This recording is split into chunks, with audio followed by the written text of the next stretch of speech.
Jesus said there's good things spoken from a good heart. How many of us know that words contain a whole lot of power? I mean, really, really powerful. The things that come from, just what we speak holds so much. We can build people up, we can tear people down. We can make people smile, you make people cry. Make people happy, you can make people sad. Even make them angry. Absolutely just want to rip your head off. Words contain power. We can win battles and lose battles. We've sent some amazing armies into victory by words spoken prior to that journey. And I'm sure along the way, in some parts of the world, some armies have been sent to defeat. When I think of, just the powerful, I think of pregame speeches. Coach walks into a locker room and, they don't walk in and just say, all right, guys, they're the better team. We stink. Just go out there and finish because we're losing. Immediately think about how that team would feel if that's the way, even if that team was less than par, if you will. I remember some of those motivational speeches from my coaches. Coach Sylvie and Coach Sawyer, Coach Ewing. Coach Doherty gave some pretty inspirational speeches. They were colorful at times. But he motivated. Coach Swafford does the same thing. The same thing. Words help us believe in ourselves, but they can also help us to doubt ourselves. They can build us up, and they can completely take our self-esteem and just completely wipe it out. Words are powerful. Jesus said this in Luke chapter 6, verse 45, and this is really the staple of this series over the next few weeks. He said, what you say flows from what is in your heart. What you say flows from what is in your heart. And immediately when I read that verse, some of you in here were like, oh, snap. Because I just said this. Now, this series is, Jesus was just very bold and blunt. What you say flows from your heart. Now, just previous to that was not only the one verse that you saw, the part of the verse that you saw in the intro video that said good things flow from a good heart, good things spoken flow from a good heart. But he goes on to say that bad things spoken come from a bad heart. Some translations even use the word evil. Now, I do not necessarily believe that Jesus was talking about people necessarily being evil. But come on, let's be honest, and we're going to be honest over the next few weeks. A lot of the things that we speak aren't good. And I'm going to stand up here right now with this disclaimer. Because today, this series, we think it's spoken from the heart. You think of all this mushy, gushy, ooey, lovey, I'm just going to make you feel fantastic series. Wipe that out of your mind. Because this is going completely the opposite direction. And this morning, we're starting this journey with complaining. Complaining. We'll also be talking on this journey about criticism, lying, gossiping. Some of you are like, I'm going on vacation, I'll be back in 4 weeks. But today, as we start this journey on complaining, I'll just lead with this caveat and this disclaimer. I struggle with complaining. I struggle. I walked in this morning feeling really good about everything, and I walked up on this stage, and I was trying to get stuff ready, and Aaron and people were around, and I said, I hate chords. I do. I hate them. I cannot stand it. I don't like the chords. I don't like the clutter. I wish we could get rid of every single one of them. Wish I had the money to write a check and buy all this stuff and just get rid. I can't stand them. But as soon as that came out of my mouth this morning, I was like, you're preaching on complaining, boy. So I was reminded that we have these wonderful, nasty chords that give us the opportunity and the ability to make the sound come out. And I was also reminded how awesome our worship team is, and the people that come up here every single week and give of their hearts and their lives to just, to do our part in creating this atmosphere of worship in our church. And we are blessed, beyond blessed. We have the gifts and the talents and the people. So I had one of those checks. That oh snap moment was mine. But then when we read that second part where Jesus says, bad things spoken come from a bad heart, that kind of intensifies the oh snap moment. So today we're going to have a heart check. We're going to begin this journey looking at the flip side, or the things that we are challenged with and struggle with. Complaining. I like to complain. In fact, I like complaining so much that I complain when I can't complain. Some of you can relate. I see some of you smiling, and I see some of you looking the complete other direction. Like, no, this one's not for me. Most of us are professional. When it's summer, it's too hot. And when it's winter, it's too cold. When it's winter, we're complaining about it, and we're wanting summer to get here. But as soon as summer gets here, we're like, ugh, can it just cool off already? If it's 70 degrees, somebody out there wants it to be 71, and somebody wants it to be 69. You guys know I'm preaching truth this morning. That's just how it is. We can have a car that runs but complain because it's not nicer, or it's not the right color, or not like someone else's. My steak is a tad overcooked. Did you catch that wink? And as we complain and we complain, but yet when we're eating our undercooked or overcooked steak, someone is starving. We're driving a car that runs when a family is walking to the store to get food. And isn't it ironic that when we ask for something, say we have to have it because it's the best, or it's something that I wanted my entire life, if I just had this, everything would be fantastic, and then the moment that we get it,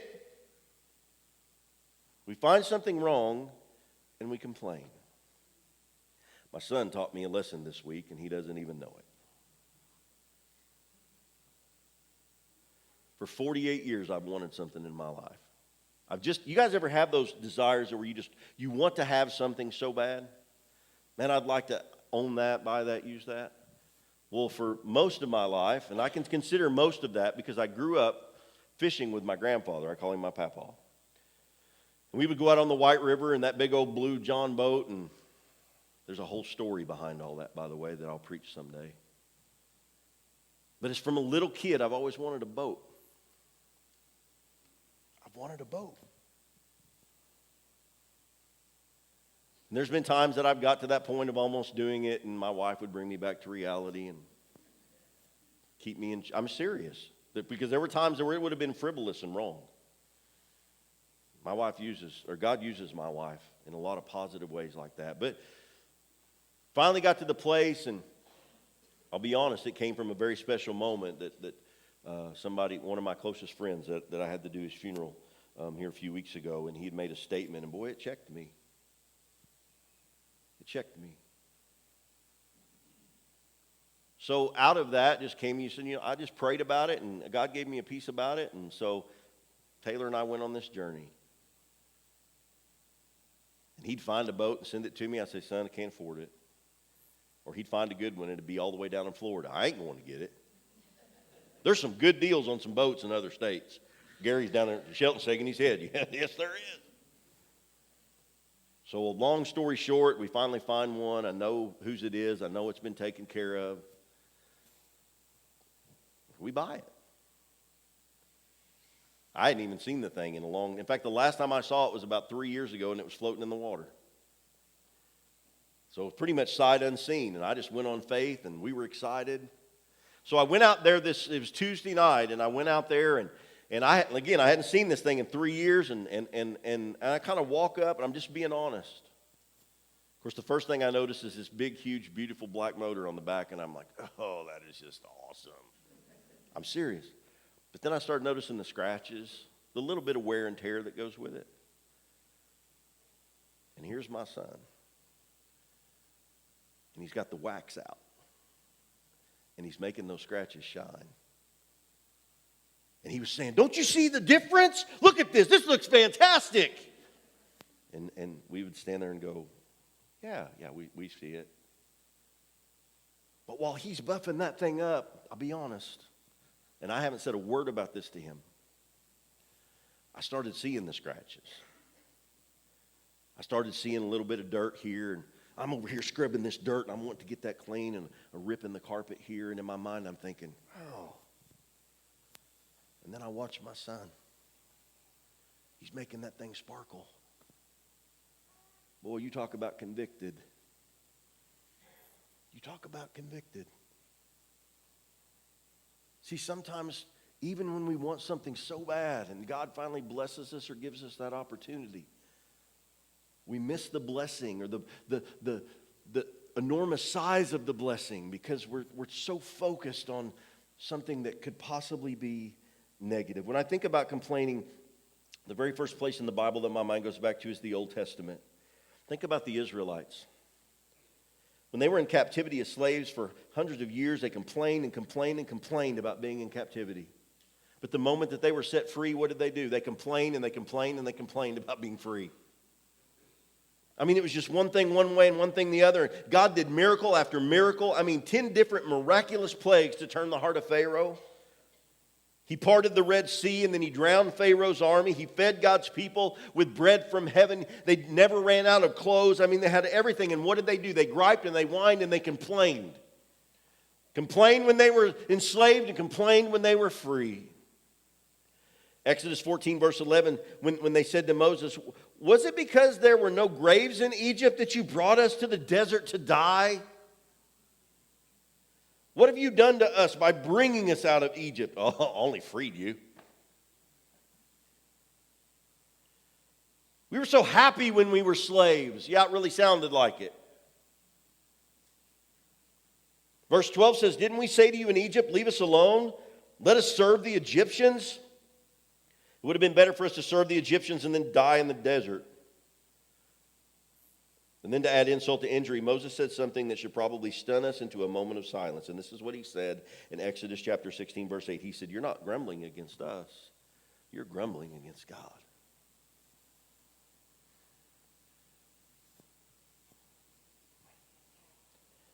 Imagine every time that we complain.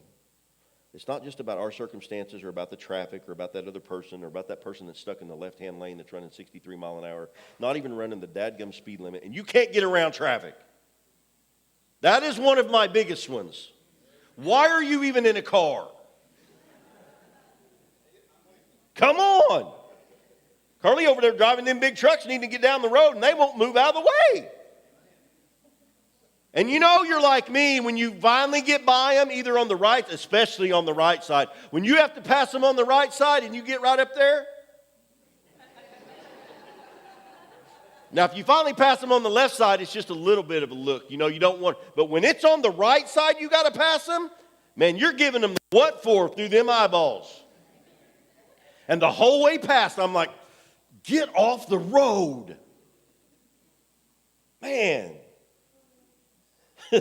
So what is it that you complain about the most? Don't say it out loud. But I do want you to think about it. I want you to be real honest. Maybe it's your schedule. I've got to be here. I've got to be there, whatever. I don't have no time. Complain. Wah, wah, wah. What is it that you think about, complain about the most? Some of you would say that you complain because you're not married. But some of you get married and then you complain. I'm just being real. Wish I was married. Oh, what did I do? No, I'm just kidding. I'm thankful every day that I'm married. Maybe it's you complain about money. It's tight, or your house is so small, or your boss drives you crazy, or the meetings are so boring. Maybe it's something smaller that you complain about, like the weather that we talked about, or the Wi-Fi is too slow. There's nothing to watch on TV. I want to clarify this, and I'm clarifying. I promise you I'm preaching to myself hard today. It has nothing to do with the weather or the TV or Netflix or any of the sort. The problem's not the traffic. The problem is that we've taken our eyes off the goodness of God and we've placed our eyes dead center on ourselves. I'm just being honest. That's from my heart. We get our focus on what we want and our likes and or our dislikes, and we take our eyes off of God, and it messes everything up. It's the problem that leads to a constant curse of complaining. This morning I want to look at Paul, and if there's anyone that had a right to complain, it was Paul. See, the number one desire of his heart was to travel to Rome and to preach the gospel. He wanted to go to his people, and he wanted to share this message about Jesus, the one who had changed his life on that road to Damascus. And he felt it inside of him, this calling to go and to spread that message. He had a dream. But instead he was arrested and sent to Rome as a prisoner. See, his dream was to be a preacher, but what happened was he became a prisoner. Sometimes our dreams don't necessarily come out to be what we think they should be. Not just any prisoner. He was locked up for about 2 years, 24 hours a day, chained to a different Roman guard, all the time awaiting very possible execution. And you put me in that place, and I'm probably going to find just a little bit of something to complain about. This isn't fair. Why are you allowing this to happen? I'm here to serve you. I've answered the call that you gave me, and this is where I find myself. I was going to share about your son, and now I find myself in this stinking, dark, damp prison, handcuffed to some big, stinky Roman guard. When I could be outside of this prison doing everything that you've asked me to do. That's most of us. See, Paul had been shipwrecked, beaten, snake bit, left for dead. And here he was. But instead of complaining and instead of whining, instead of telling God why God got it wrong, this is what the Apostle Paul penned in a letter to the Christians in Philippi. After all of that time. In Philippians chapter 2, verse 14 and 15, he says, do everything without complaining or arguing.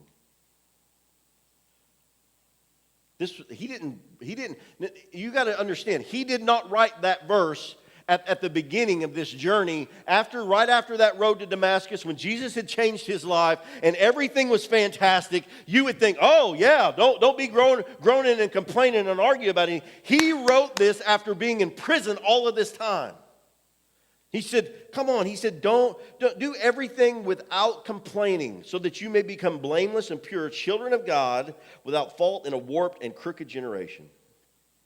That's a pretty high standard, would you agree? That's a pretty tough challenge.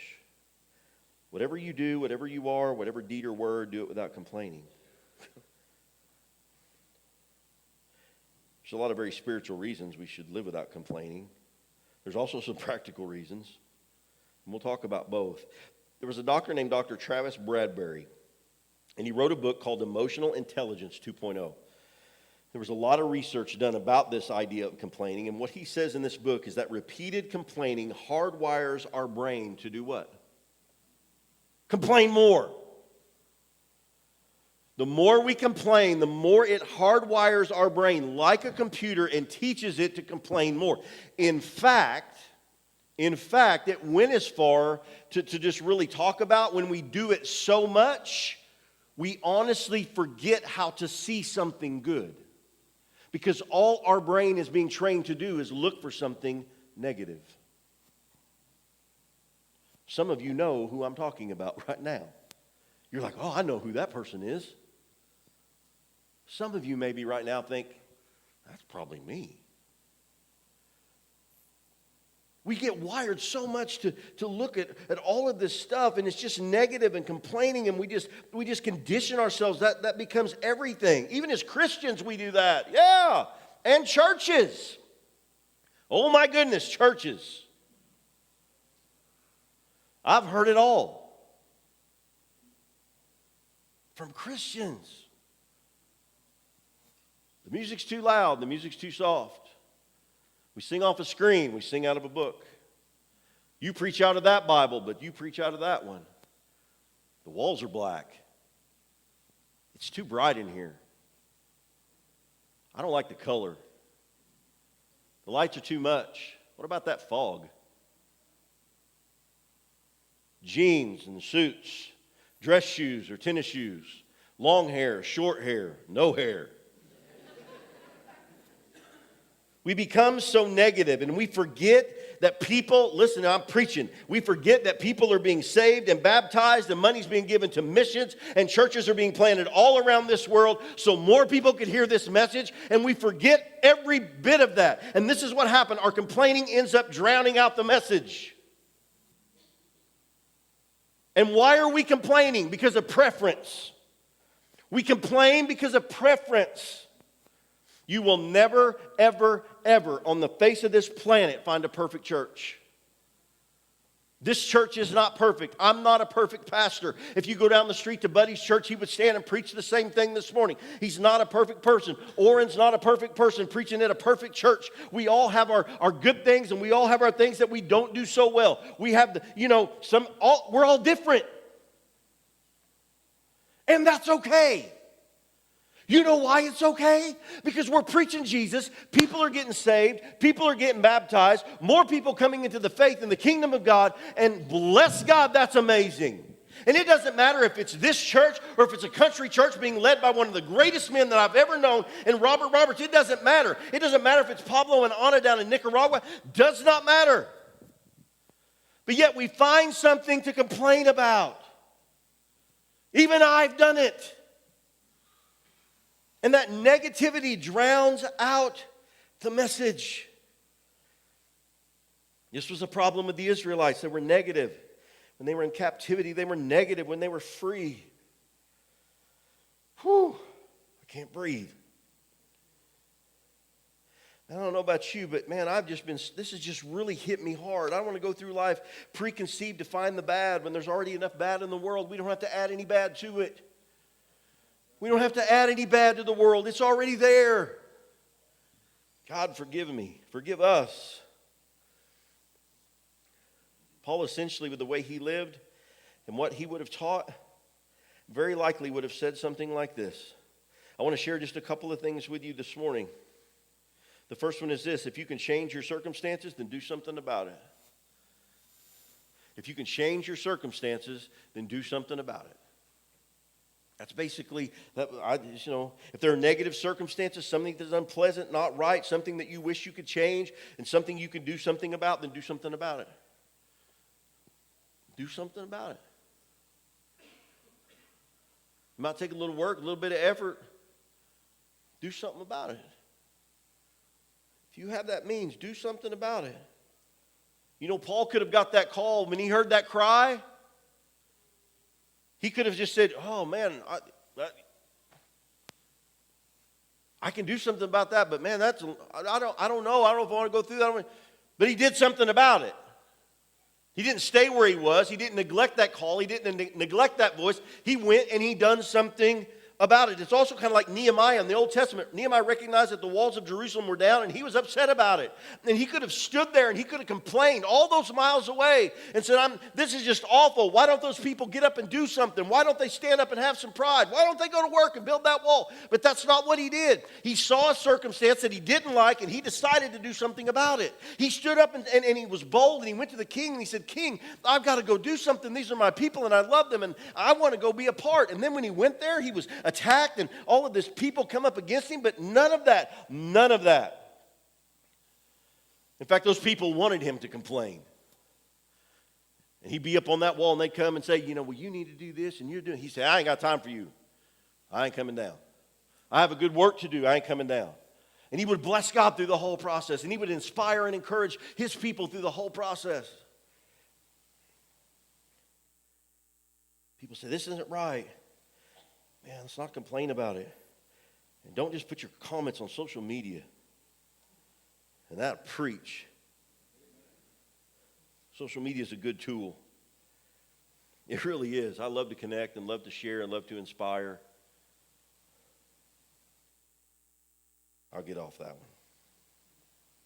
The second thing I believe that he would say in all this is he said, if you can't change your circumstances, then change your perspective. If you can't change your circumstances, change your perspective. If you can do something about it, do it. If you can't change it, then change your perspective. Change what you say about it. Change how you think about it. Change what you see in the circumstances. Philippians chapter 2, in the same letter to the church of Philippi, verse 17 and 18. And remember, he's chained to a soldier. He's awaiting possible death. His dream was to preach the gospel. Now he's locked up in prison. This is what he said. But even if I'm poured out like a drink offering on the sacrifice and service coming from your faith, I'm glad and rejoice with all of you. So you too should be glad and rejoice with me. Even if I'm being poured out like a drink offering. I want to explain that to you just really quickly, because a lot of times we hear that and think, what in the world does that mean? So I got to looking at that a little bit, and there's some differing views, but this is a view, and I really prayed about this and kind of looked. I like this. There's one word in all of this. It's translated, just one little phrase, and it's called spendo, and it means to spend it all. It means to spend it all. Everything, 100% completely poured out. And what the priests would do is they would make this sacrifice to God. They would build this altar, make this sacrifice. Could be a lamb, could be an animal, whatever kind. And so they make this sacrifice, and then they would set it on fire. So then they would take this drink offering, and usually it was fine. The drink offering wasn't just some nasty water they got out of some creek or pond. It was the finest of wine. It could have been honey, because honey was so hard to get good honey. And so they would take that, and then they would pour that liquid onto that offering that was burning. And we all know what happens when we pour liquid on a fire. It creates smoke. One person knew that. No, I'm just teasing. It creates smoke. You pour water on a fire, you pour liquid on a fire, it sizzles, and then it creates more smoke. And this was the offering. And that smoke rose. And the symbolic nature of that was, here's the offering. We pour the drink offering on it to create the smoke, and then that smoke and that aroma finds its way to heaven. And they prayed that God was pleased with that. What he said he said, even if I'm being poured out like a drink offering, yet I rejoice. Now, this is where I just want to speak to, because a lot of people think that he's talking about his ultimate martyrdom or his death, where he actually would give his life. But I don't think that's what he was talking about, and it's because of that word. That word is a verb. It's passive present tense. And it says, even if I am being poured out. Not one day I'm poured out. So basically what he's saying, this is something that I have to do every single day. It is my life. This is something that I live out over and over again. Worship, your spiritual act of worship, because didn't he say that in Romans? To present your bodies as a living sacrifice? Not just after you're dead and gone when somebody says, well, he did this and she did that. It's something that happens every single day. Every day. A living sacrifice. Worship isn't just lifting our hands to a holy God. Well, that's part of it. But worship is every day, offering your life wherever you are, even chained to a Roman guard in prison as your offering. So how could Paul be in prison chained to this stinky soldier and offer praise? I believe Paul was not the center of his own story. Paul knew the center of his story was Jesus. It was the center of his focus. It was the center of his life, the center of his circumstances. Paul could change his perspective in the middle of that struggle. in the middle of that negative circumstance. And this is why Paul said this. Again, chained 24 hours a day to a different Roman guard every 8 hours. In Philippians chapter 1, verse 12, he says, now I want you to know, brothers and sisters, that what has happened to me has actually served to advance the gospel. He's not complaining. He changed his perspective. He's seen the power and the goodness of God. And what's happened to me has actually moved the message of Jesus forward. That's what he's saying in verse 13. As a result, it became clear through the whole palace guard, all these soldiers, they know it. Think about this. Every 8 hours when a new soldier came in and chained themselves to Paul, you can just hear Paul saying, here's a new one. Haven't seen you yet. And for 8 hours, he gets the opportunity to share Jesus with this man. And we read about some of that life change, right? When Paul and Silas was in the prison and they were chained up and they start worshiping and at midnight, come on, think about that. And man, and everything crumbles and the chains fall off and then some of the soldiers get saved and then their families get saved. Paul decided that he wasn't going to waste his opportunity, that he was going to use it. He had changed his perspective. Now listen, that doesn't mean he liked it. I just want to make this really clear. Just because he changed his perspective doesn't mean that he liked his surroundings. It doesn't mean that he liked his struggles. I don't know anyone that would like to be chained to a big stinky guard in the middle of a dark dungeon. No one. You don't have to like your circumstances to change your perspective. We don't have to. Paul didn't. Paul didn't. Most of us would have complained. But because I can't change my circumstance, I'll change my perspective. Because I know that God works in all things to bring good according to his purpose to those who love him and are called by his power and purpose.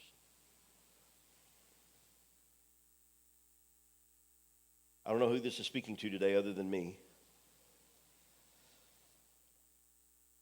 But if you're in a place and you don't like it and you recognize it and you can do something about it, change it. Change it. The worship team would come up, that'd be fantastic. Change it.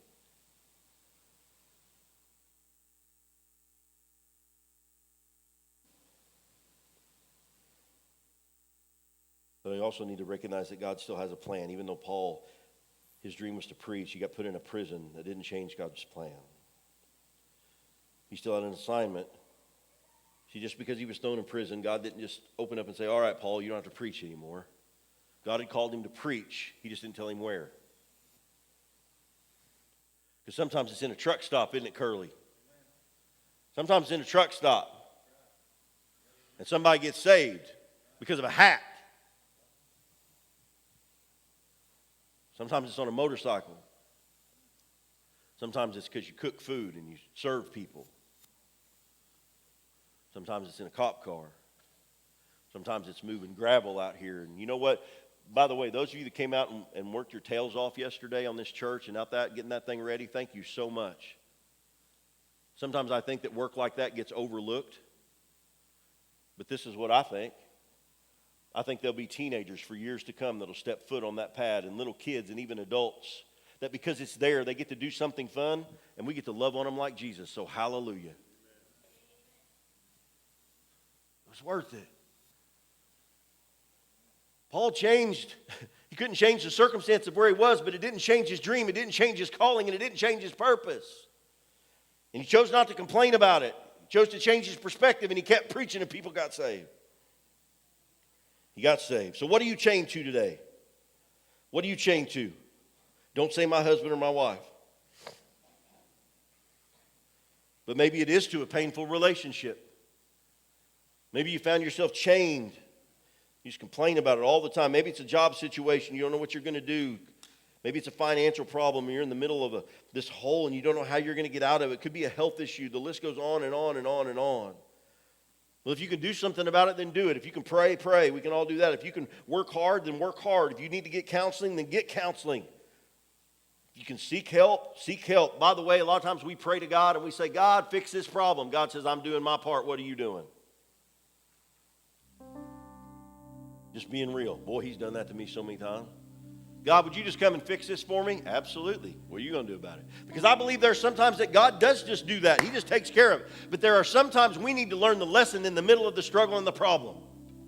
And part of that is us working hard. If you can do something about it, then do it. But if you can't change your circumstance, change your perspective. Change the way you look at it. Change the way you think about it. Change the words that we speak about it.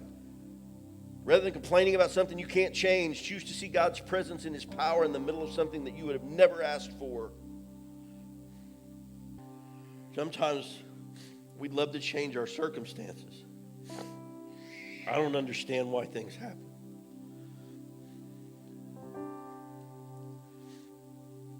But I try really hard to know God's got it.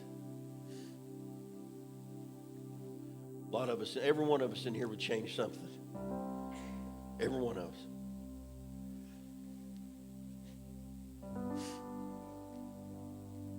Golly. I can't do this, but I can choose to look for God in it. I can choose the way I speak about it. I can choose how I represent it. I can believe that even if this is the worst thing ever, I can find something of God in it. I can ask Him to do something in me while I'm in the middle of it. I may not be perfect on the other side, but I'll be a little more conformed to the image of God. I may be a little more dependent on the goodness and the grace of God. I may pray a little bit more, worship a little bit more, read my word a little bit more. It may draw me into a closer relationship with God. And then one day I may have a little more compassion for someone who's going through the same thing. I may wake up 5 years from now and recognize I'm able to have a voice into people's lives because I endured it and God did something. Even if, Paul said, even if at this moment I'm being poured out, even if my life is oozing away, even if everything I wanted to accomplish never comes to pass, he said, even if I just got a few days left on this earth, I'll rejoice. Why? Because in the middle of it is God, not me. He's still working through me, in me. He's good. So how do we do this? How do I do this? We need to remind ourselves every day that we are not the center of the story. We're not the center of the story. That's Him. When Jesus is the center of your story, it changes how your story gets told. When you change your perspective, you can have light in the middle of your darkest day, even if your greatest prayer is never answered. Even if I never get out of this situation that I wish I wasn't in, I will still praise my God because He is good. He never leaves me. He never forsakes me. His power is in me. It works through me. Therefore, I will praise Him with everything that I have.